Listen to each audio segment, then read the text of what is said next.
Welcome, makers. I thought I'd take you along with me as I make a cover for a new sketchbook of mine. I started out by also including the spacing between my spine and cover boards, or front and back cover, and I thought I don't need to trace that when I'm cutting, so I eliminated those lines. And this is the backing from a pad of paper. I find that some of them are nice and thick, and they're great for making or repurposing and making book covers.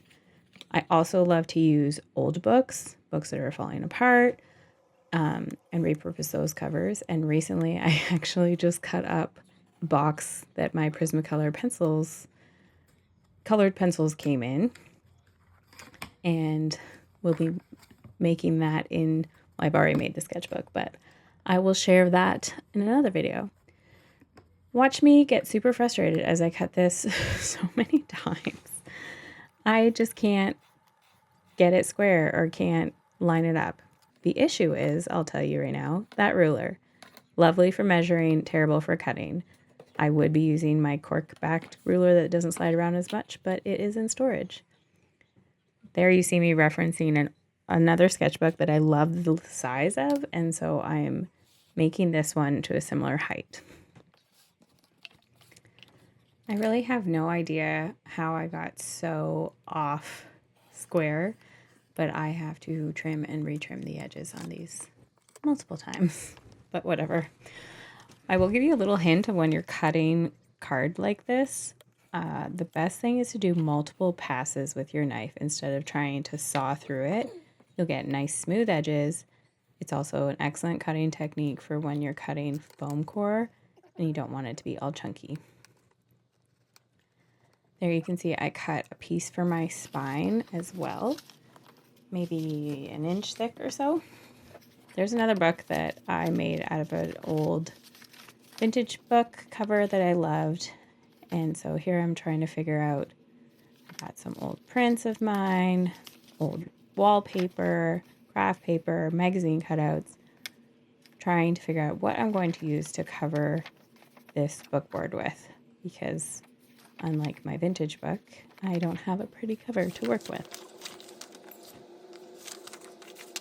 It's kind of fun watching this back as I voice over to see, like, what are all my decisions that I'm making, taking into consideration that I want to put some ephemera on top of my cover, as well as fabric, so parts of the images will be covered.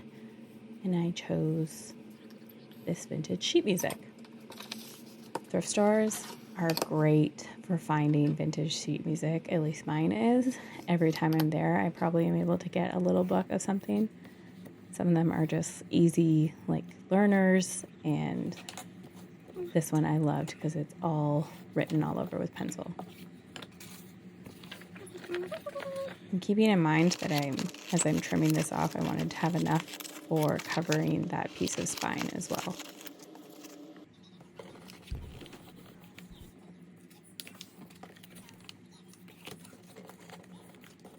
I'm just gently folding over the edges to kind of mark out approximately where this is going to be glued in so I can get a visual of what it's going to look like. Here I'm using this Tombow Mono Permanent glue. This is not my recommendation for gluing, but it is what I had on hand.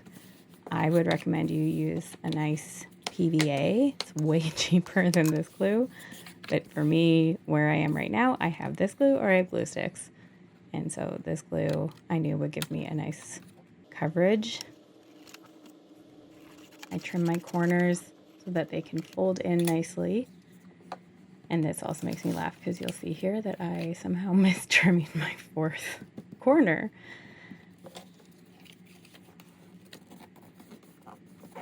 Putting glue on the edges to fold those up.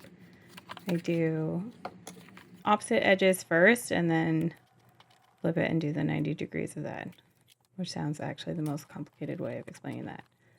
Pick a side. Do your long sides or your short sides first, and then do the opposite next. So you have nice looking folds. This part also makes me smile because I take great consideration as to which direction the sheet music is going to run in terms of which direction my book cover is going to run. You'll see later the mistake that I made. So just speeding through, covering these pages. When folding in the corners, you do it kind of like folding a present. You fold in just a little bit first before closing the final flap. Make sure everything's nice and secure, and you'll see we have some nice warping. Little mouth there. Don't worry, as soon as we put paper or something on the unfinished side, that'll straighten right out. It's just because the glue is wet and it's adjusting, or it's warping the card a little bit. Next is finding a paper to cover up the inside cover. I was really hoping those envelopes were going to work because I thought it would be so cool to have an envelope in. And then I found these Yahtzee cards, which was another thrift store find, a whole pack of these Yahtzee cards. And they have that beautiful patina of just aged paper. I'm measuring because they're a little wide. They were the perfect height, but I got to cut them down just a little bit to size.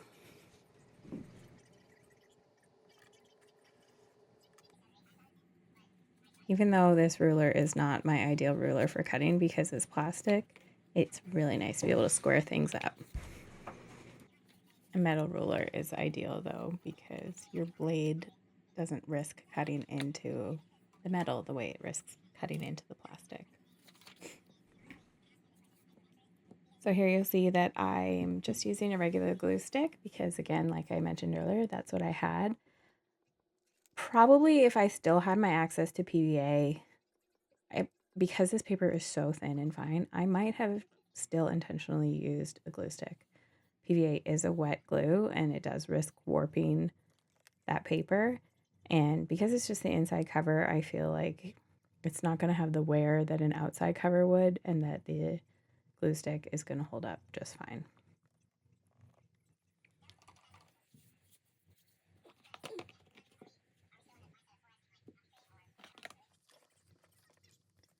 So you can see there now those boards have straightened out a little bit, and we're going to just zoom on through and cover our spine.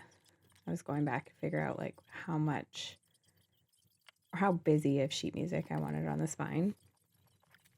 Even those, you'll see maybe about half of the spine gets covered up, both with stitching when we stitch in our signatures and with some fabric support that I put on the outside when I'm attaching the covers all together.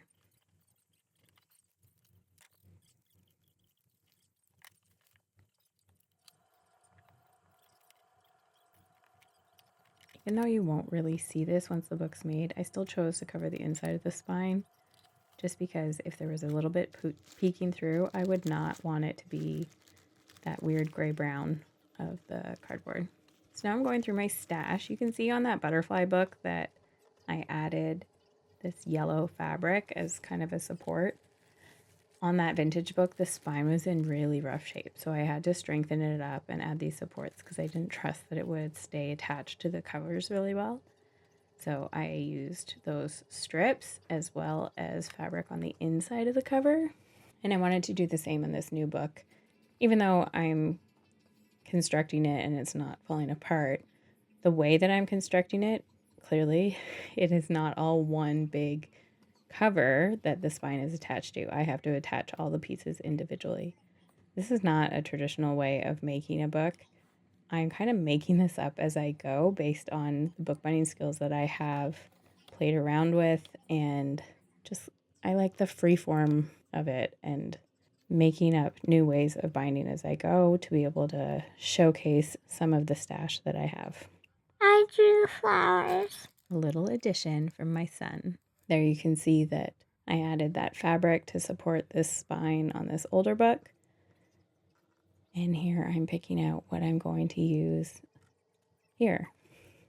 Because I'm essentially winging this build, I make decisions maybe a little too quickly before thinking them through.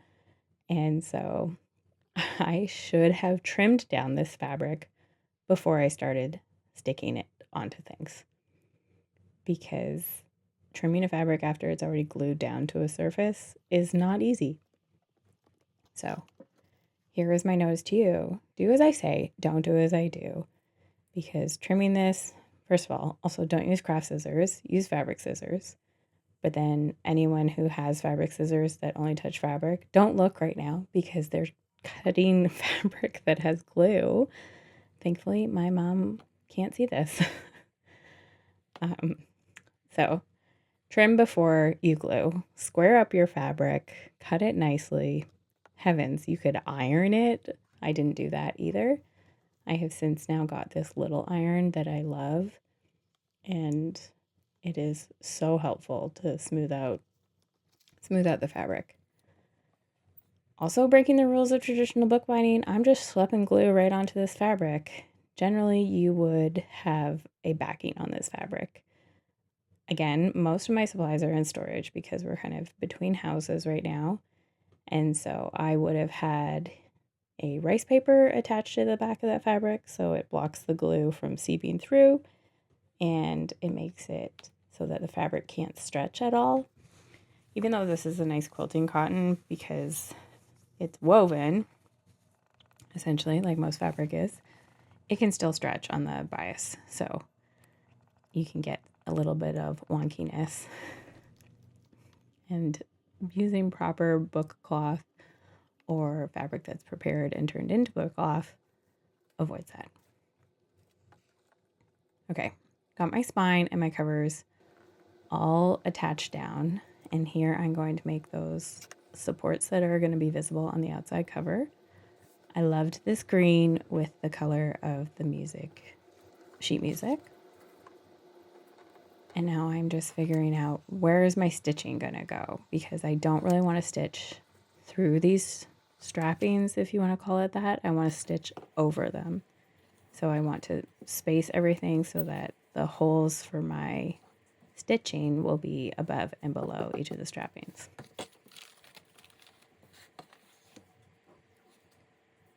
I'm using Eileen's fabric, or all-in-one, I think it's called, fabric glue. I love it. It is so nice for attaching glue to paper, and it's not terribly expensive, although this bottle is almost empty and it is a pain to keep near the nozzle. All right, there we have the outside cover. And I'm trying to figure out what I'm going to attach onto the front. Here is my ephemera stash. I took this box and I made all these little file folders that are expandable, and I have my ephemera sorted by type. I also have a couple other boxes for like teeny little bits, and a small basket for bits that are too big to fit in this, but generally I try to keep everything just in this folder as much as I can. And if this folder gets too full, that means I need to go through and get rid of some of it. Now you just get to see how my brain works as I brainstorm options, pull options, try to figure out kind of a loose theme of this book cover. I don't make very many themed sketchbooks or art journals as a whole. I have one that's a book of flowers, where everything on the inside has to do with flowers. But I just want to make a pretty cover for an art journal. It's not necessarily dictating what's inside it. So, spending lots of time digging through, figuring out what's going to work. I'll let you just watch.